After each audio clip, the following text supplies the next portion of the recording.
This video is going to show you how to remove the trigger bar spring on a P320 without using any pliers.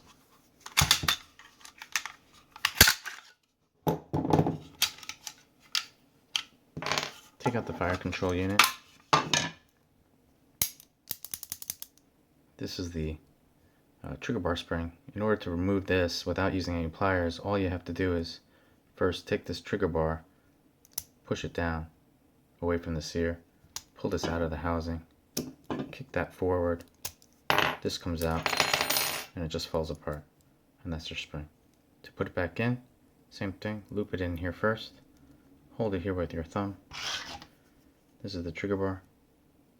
Put that into the hole, rotate it out like that, hold it in place here like this, and then put the trigger back in.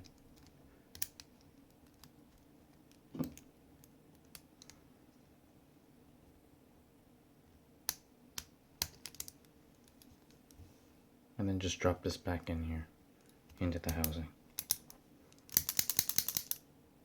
Do it again, down, out, forward, comes out.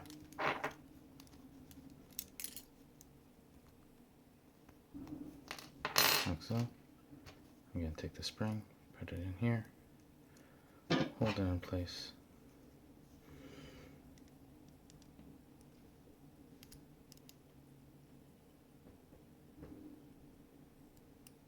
Rotate it in place.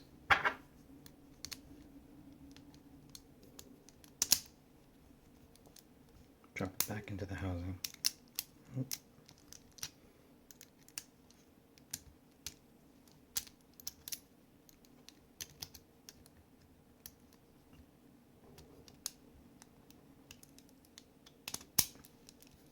Now drop it back into the housing.